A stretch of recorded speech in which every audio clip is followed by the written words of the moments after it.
Okay, now I think we're ready to go ahead and run linear, quadratic, and cubic regression in Excel. So let's get started.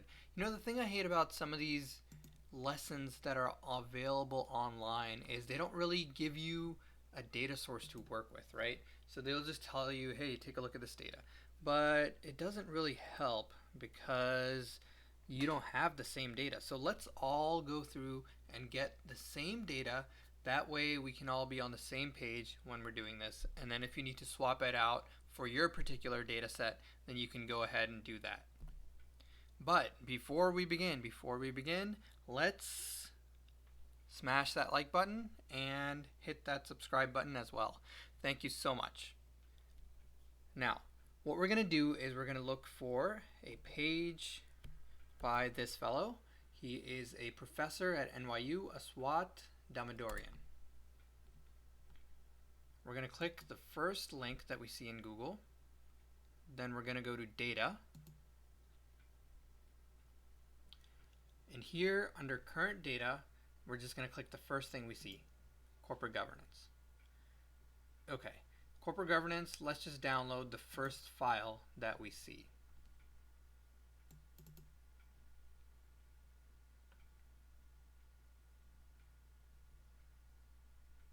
So that's downloading for us. So now that we have that open, let's take a look at what these variables are. So this variable right here is called CEO holding. It's the percentage of the stock of a company that the CEO holds. And this variable here is the institutional holdings. And that's the percentage of the stock that institutions, as opposed to individuals, hold. Let's pretend that we're interested in this relationship here. We're trying to see if the number of institutions that hold a particular stock has any effect on the amount of stock that a CEO holds for that particular company or industry. I'm going to go ahead and copy the values under these two columns, CEO holding and institutional holding, and I'm going to go all the way down, copy these, go into a new Excel file, and paste them there. Okay, let's make this spaced out a little bit so it looks nice and clean. And we are going to assume that our dependent variable is CEO holding and our independent variable is institutional holding. Let's go ahead and insert a new cell here and label this as the Y dependent variable.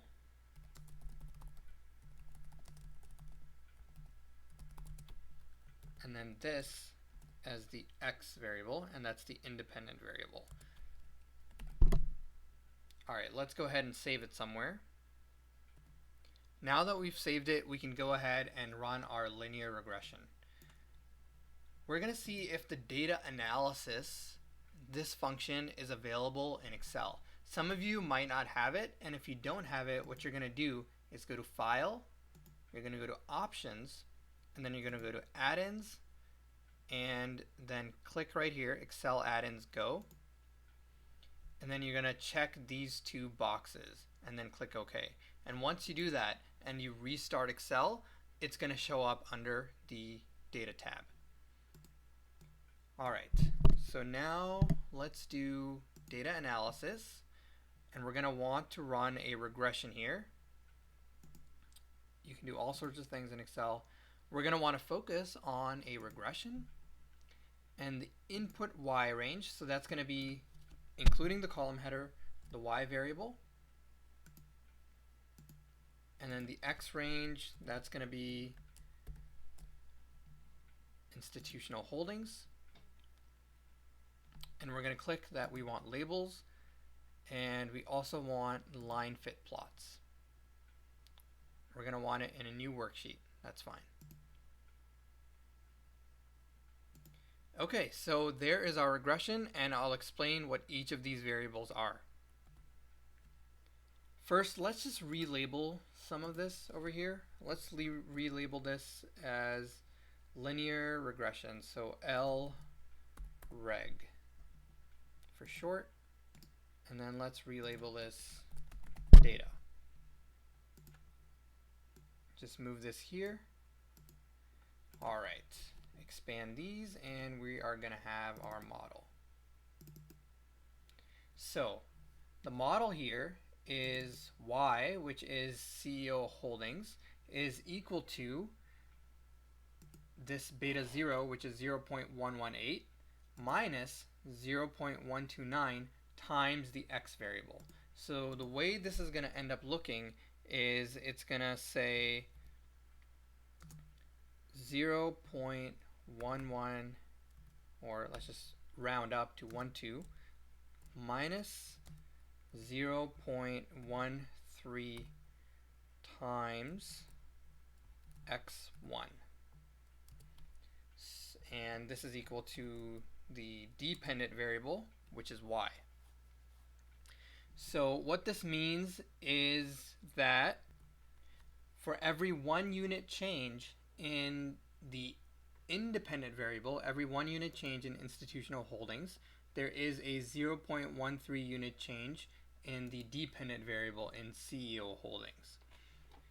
So there you have it, linear regression, and we want to see if this model actually makes sense. So remember, we said we're going to look at the betas, and we're also going to look at the R squared and adjusted R squared. So to look at the betas, we're going to see if each of these betas is significant. The way to do that is to look at the p-value. That's the easiest way. If the p-value is less than 0.05, and in this case it is, because it's in scientific notation, so that's really, really small, that means that we can reject the null hypothesis. So we're rejecting the null hypothesis, meaning that we are saying that there is a relationship between the intercept and the y variable, and there is a relationship between institutional holdings and the y variable. So let's just highlight these for now, because we'll want to come back to them later, and we'll want to compare them to the quadratic regression that we're going to run, and we're also going to want to compare it to the cubic regression that we are going to run. Let's focus on the R squared now. The R squared value is 0.31, and remember, this value has to be between 0 and 1, and the higher the better. The closer it is to 1, the better. In this case, the R squared is 0.31, while the adjusted R squared is also around 0.31. So this means that about 31% of the variation in CEO holdings, 31% of the variation in Y, is explained by the independent variables in the model. Let's go over to our graph here. Our graph here is a plot of all the independent variables and then the best fit line that we were talking about. This is the OLS line, if you want to call it that. And we're just going to eliminate these dots right here because we are going to actually draw a perfect line through these. So that's what we're going to do, and we're going to get rid of this because that is just extra information. And we are going to move this over here. Let's expand it a little bit. And now we can do all sorts of things here to get some more information about these values. The first thing I'm going to do is I'm going to right click on one of these dots and click Add Trend Line. The trend line I'm going to choose is linear. And I'm also going to choose Display Equation on Chart and Display R squared value on chart. So now in a very handy way, we have our scatter plot, we have the linear regression line, which is the best fit line for this distribution of points, and we have the R squared as well as the equation. Notice that this equation right here perfectly matches the equation that we came up with over here and here. I'm going to make this a little bigger so that it's visible to all of us. Let's just go with that. And there you have it. So this equation is the same as what we have here and what we have here. It's just flipped, so our equation mentions 0.118 first, and then it mentions 0.13. Another thing we can do is play around with this, and we can format the trend line label. We can set it to numbers or currency or accounting and all this stuff over here. We can change the alignment, we can change the fill and the borders and the colors. So let's go with a dark red color for this. There we go.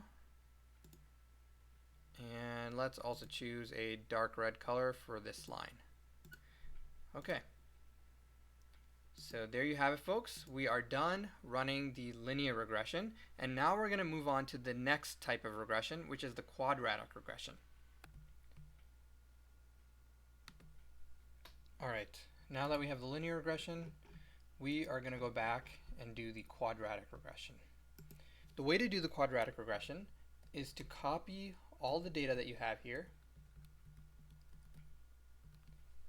Let's space it out. And remember how this was the x variable or the independent variable? Now we're going to do the x squared variable. So x to the 2. Institutional holdings are going to be squared for this next model. And instead of just using the same data that we have in column B, what we're going to do is square all of column B. So the way to do that is type in the cell B3, then the cone, and then 2. So that's going to square this value in column B. And there you have it. And if you want to look pretty, then what you can do is do Format Painter and then click that column, and that'll give us the x squared values in a nice format. Now, to run the quadratic regression, we are going to go back to our data analysis function, and we're going to click regression. To do this, we need the y variable, which we already have, so that's going to stay the same. Now the x variable is going to change, so just erase whatever you had in there before, and now go back and select, including the title, the x variable. So you have x1 and you have x squared. Alright, now we got that. We want the labels, we want it in a new worksheet, and we want the line fit plots. Click OK. It looks like it ran that. And we're just going to drag this and move this sheet over here. We're going to relabel it QReg for quadratic regression, because this is the quadratic regression page. And now we're just going to expand things, make them look a little prettier. Alright, so first things first, let's start with the model. So the model says that y is equal to beta 0, which is 0.12 minus 0.15, we're going to round up 0.146 to 0.15, times x plus 0.015, or let's round that up to 0.016, times x squared. So that's our quadratic regression model. Now in the quadratic regression model, remember we want to analyze two things. We want to analyze the betas, and we want to look at the r squared and adjusted r squared. So the betas, we're going to take a look at whether these values are significant. The p-value for the intercept is significant because that's less than 0.05, but the p-value for institutional holdings, which is beta 1, and institutional holdings squared, which is beta 2, are actually not significant at the 5% level, because these p-values, as you can see here, are both greater than 0.05. So we're just going to highlight those, and we're going to come back to that point a little bit later here. Another thing we want to look at is the r squared, which is 0.314, and the adjusted r squared, which is 0.299. Now again, the r squared explains the percent of the variation in the y variable that's explained by the model or the independent variables. So in this case, that's about 31% of the variation in the y variable, which is being explained. And that's not that great considering it could be closer to like 80% or 90%. You know, the closer it is to 100% or 1, the better it is. Now I'm going to go ahead and delete this chart, and I'm just going to keep this one. So notice this is the exact same chart we had in the LREG tab. Again, I'm going to delete this right here so that I can draw an actual line. I'm going to get rid of this. And then here I'm going to click Add Trend Line. Now the difference between this time and last time is that the last time we picked a linear regression. This time what we're going to do is we're going to pick a polynomial regression, and because it's a quadratic regression, which means the highest value we're going to is x squared and it's not x cubed or x to the fourth or fifth, so we're going to set this number here to 2.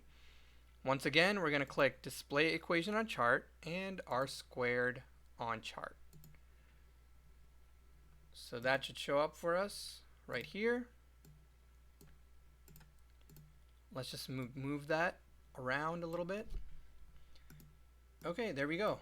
So there we have it. We can, change around the font, the size, make it look a little bigger so that it's more visible here to you guys.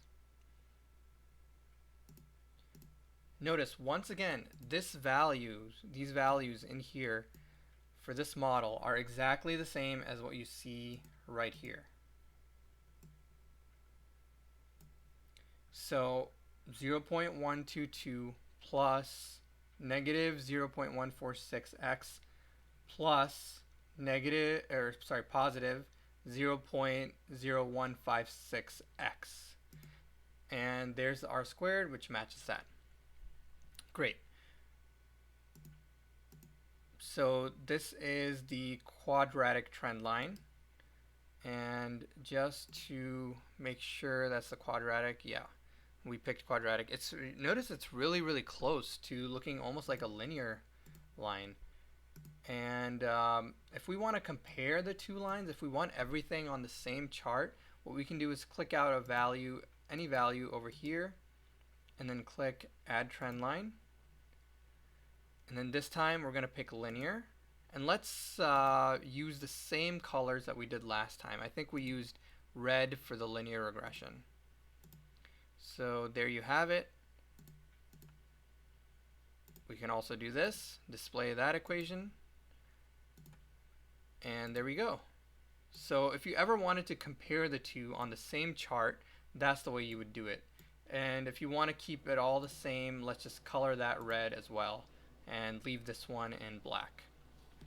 So the quadratic equation is in black and the linear regression equation is in red. Now what we want to do is we want to go ahead and test out the cubic regression to see whether it has a better fit than these current models. And before we head to that, let's actually just take a look at which one of these models is better. Okay, so we know that the betas here are not significant, so that's not a good sign for this model. And we know the betas here are significant because their p-value is less than 0.05. So it's almost as if adding this quadratic term actually made the model worse. It didn't help at all, it seems like. And as far as the r squared is concerned, the r squared is almost the same. So in terms of r squared, it didn't really help the model, and the adjusted r squared is actually went down. So whichever model has the higher adjusted r squared, generally, not always, that's going to be the better model. So in this case, this adjusted r squared is higher on the linear regression model, 0.31 almost, whereas this is 0. If you round up, 0.30.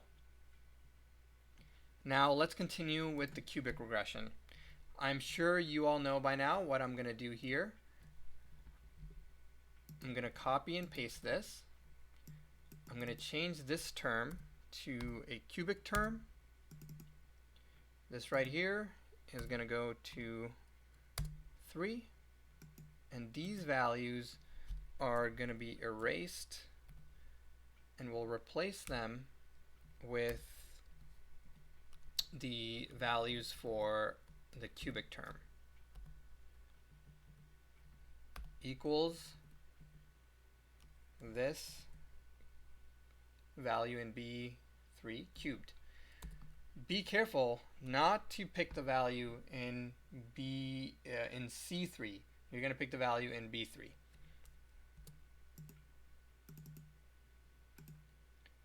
Alright, let's just format painter that sucker. Save it, and we can get on with our cubic regression. Alright, the y variable is going to stay the same. The x variable is going to change. So we have the labels in here, and we're going to go all the way down, just like that. New worksheet. We want the line fit plots. And we're going to move this all the way down. We are going to call it cubic regression, so CREG. Alright, first thing, let's delete the extra graphs here. So let's get rid of any of the cubic and the squared graphs. We're just going to overlay everything on the existing graph that we did, which is the very first one. Alright. Let's expand this out so we can clearly see what's going on. Okay, so folks, here we have the cubic regression, and the equation for that is going to be y is equal to beta 0, which is 0.082, plus 0.11 times x, plus, actually that's going to be a negative, 0.5 times x squared, plus 0.32 times x cubed. And there is our model. The p-values, let's take a look at these. Oh man, this model seems to be getting worse and worse and worse. So now we have the cubic regression. We look at the p-values. The p-values are all greater than 0.05. So this means none of these x variables, x1, x squared, or x3, are significant at the 5% level, and the intercept, which is 0.082, is not significant at the 5% level either. So this doesn't seem like a very good model. We can next look at the r squared and the adjusted r squared. So remember, the r squared tells us the percentage variation in y that is explained by the x variables. And here again it's around 32 or 31%, and the adjusted r squared is around 29%. Let's draw our trend lines, and then we're going to compare the three models with each other. So as usual, we get rid of this line. We'll expand this out a little bit so it's clear to see. Now you're going to click Add Trend Line. Alright, the type of line we want is polynomial, and because it's a cubic regression, we're going to pick 3. There you go. Display equation on chart and display r squared value. Alright, let's make this a different color. Let's make it green. I'm not sure that if that changed the text options here. Text fill, maybe right here. There we go. And then the trend line, we can click on it and we can make that green as well. There we go. So there is the cubic model. And for the cubic model, as you can see, the equation that they came up with right here, that Excel came up with, matches this equation and this equation that we have over here. So you can individually go through that if you want, and make sure it all checks out. But that should be the case. And if we wanted all three trend lines on here, then again what we would do is we would click any one of these individual scatter plot points and click on add trend line. I believe that is right here. Okay, add trend line, and let's say we wanted the linear line, and we also wanted the linear equation and the linear r squared, and let's leave all that as black.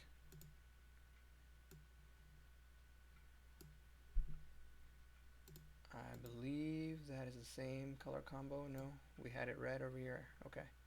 So let's actually change that color over here to red. Text options, red. Let's change this line, which is the linear line, to a color of red also. So this kind of helps distinguish between the three, right? So when we're comparing, or maybe our professor or teacher wants us to show all three in one, this is how you would do it. Now we're going to add in the quadratic one. So polynomial, display equation, display that. And that one is going to be in black that we did here.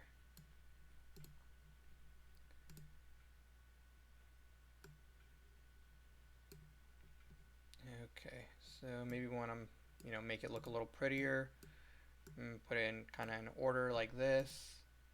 Whatever you want to do, you can play around with the formatting, but that is the gist of how you calculate linear regression, cubic regression, and quadratic regression in Excel. If you guys like this video, then please leave me a comment and hit the like button, and also subscribe to my channel for more videos so I can provide you with more free content to help you guys learn any topic related to stats, finance, or time management and productivity, and as well as business skills. So thank you guys so much. Oh, I just realized one more thing I actually forgot to do. I forgot to compare the models with each other. So let's look at the adjusted r squared of each of the models. So whichever one has the highest adjusted r squared, we're going to say is, that's going to give us an evidence that that's one of the better models, okay? We can't say 100% for sure in statistics that, this absolutely is, under every single circumstance on Earth in the history of the universe, the best model ever. What we can say is one model, there's evidence to demonstrate that one model is better than the other. So cubic regression is 0.29 r squared. The r squared is again 0.29 for quadratic, and for this it's 0.31. So in terms of adjusted r squared, it looks like the linear regression model is going to win. And in terms of the significance of the betas, once again, the betas in the cubic and the quadratic regression were not significant, except this intercept term, but we're more focused on the beta 1, beta 2, and beta 3, not the beta 0. So we're not that focused on the intercept term, and because of that, we want to look at the other variables, x1, x1 squared, and x1 cubed.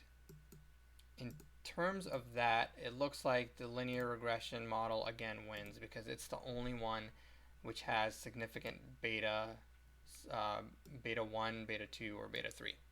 All right, that's it, folks. Thank you very much for tuning in. Bye-bye.